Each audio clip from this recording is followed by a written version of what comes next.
আসসালামু আলাইকুম বন্ধুরা, ভিডিওটি আগে দেখুন কি বলে নিউজে। বিশ্বকাপের সব ম্যাচ ভারত থেকে সরিয়ে শ্রীলঙ্কায় খেলানোর অনুরোধ করতে বিসিবিকে জানিয়েছেন ক্রীড়া আমাদের উপদেষ্টা। পার্শ্ববর্তী অঞ্চলে যারা আছে, ভারতের আশেপাশে যে সীমানা, কারোর সাথে তাদের সম্পর্ক ভালো নয়। এরা এতটাই খারাপ মালুর দল, তারা গরুর মুদ খায়, তাদের মাথায় বুদ্ধি কম। তারা আমাদের যে মোস্তাফিজ সারা ওয়ার্ল্ডে চিনে, তাকে খুব রেসপেক্ট করে, সম্মান করে। Bharat Kolkata night Riders IPL এ মোস্তাফিজকে কিনেছিল, তারপর আবার তারা আন্দোলন করে তাকে বয়কট করা হয়েছিল, যে বয়কট করতে হবে, মোস্তাফিজকে খেলানো যাবে না। হ্যাঁ, এটা শুধু এক মোস্তাফিজকে না, আমাদের পুরো বাংলাদেশকে তারা অপমান করেছে ইন্ডিয়া।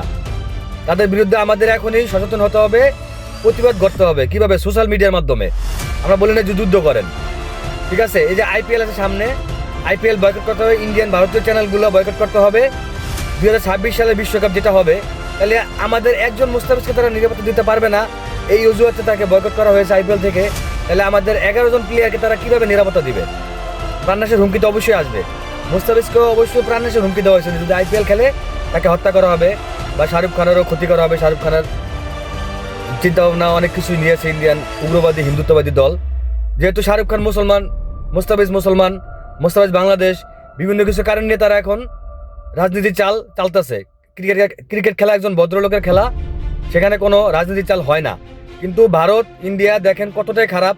তারা একটা আক্রমণাত্মক চেষ্টা চালিয়ে যাচ্ছে, যে কীভাবে কি বাংলাদেশকে ক্ষতিগ্রস্ত করা যায়, আগ্রাসন করা যায়, কিভাবে আমাদেরকে উস্কানিমূলক করা যায়। 26 সালে বিশ্বকাপ আমাদের বয়কট করা উচিত। ইতিমধ্যে আমাদের যে বিশ্বকাপের যেই কাউন্সিলর আছে, বাংলাদেশের বিসিবি আছে, তারা অবশ্যই প্রতিক্রিয়া জানাচ্ছে যে 26 সালের বিশ্বকাপ আমাদের যে ইন্ডিয়াতে ভেন্যুগুলো পড়বে, এগুলো অবশ্যই শ্রীলঙ্কাতে ফেলাতে হবে। আমরা নিরাপত্তার দূষিত কারণে আমরা ইন্ডিয়াতে খেলতে পারবো না। এটা একটা গোড সলিউশন, আমাদের এখনই প্রতিরোধ করতে হবে। ভাই, যে আছে ইয়াং জেনারেশন ভাইয়েরা, আপনারা IPL বয়কট করবেন, IPL দেখবো না আমরা। তাদের রেমিটেন্স এইভাবে কমায় দিব, তাদের নেটের মাধ্যমে তাদের ইনকাম করতে না পারে। আর ভারতীয় চ্যানেল অবশ্যই বন্ধ করে দিতে হবে। আমি সরকারের প্রতি একটা অনুরোধ জানাচ্ছি যে ভারতীয় চ্যানেলগুলো অবশ্যই বন্ধ করে দিতে হবে। আমাদের পুরো বাংলাদেশকে ইন্ডিয়া আজকে অপমানিত করেছে এক মোস্তাফিজকে খেলা থেকে বন্ধ করার কারণে।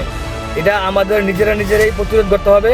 আমরা যে যেখানে আছি সোশ্যাল মিডিয়ার মাধ্যমে ইন্ডিয়াকে বয়কট করব। তারা অনেক খারাপ, তাদের সাথে সম্পর্ক কারোর সাথে ভালো না। আজকে তারা এক বড় হয়ে গেছে, তারা কারোর সাথে সম্পর্ক ভালো না তাদের এই ব্যবহারের কারণে। তাদের দেশে কয়েকদিন আগে বাংলাদেশি সন্দেহে, মুসলমান সন্দেহে তাদের দেশের লোককে গণপিটুনিতে হত্যা করেছে। এবং পাহাড়ি উপজাতির লোক, তাদের মানে উপজাতি, যেমন আমাদের চট্টগ্রাম, কক্সবাজার, বান্দরবান, রাঙামাটি থাকে না, চাকমা চেহারা জাপানের মতো দেখা যায়, চায়নার মতো দেখা যায়। তারা চায়না সন্দেহে তাদের দেশের মানুষকে পিটিয়ে গণহত্যা করেছে। তারা এত উগ্রবাদী লোক, তারা যাচাই বাছাই করে না কোনো কিছুই। তো বন্ধুরা, যেখান থেকে ভিডিওটি দেখেছেন অবশ্যই শেয়ার করবেন, আপনারাও একটা ভিডিও তৈরি করবেন, এরকম ইন্ডিয়ার বিরুদ্ধে প্রতিরোধ গঠন করবেন। আমরা চাই প্রত্যেক একটা করে ভিডিও তৈরি করেন, তাদের ভারতের মুখোশ উন্মোচন করে দেওয়া উচিত আমি মনে করি। অবশ্যই সব ভালো থাকবেন, ভিডিওটা শেয়ার করবেন। আসসালামু আলাইকুম।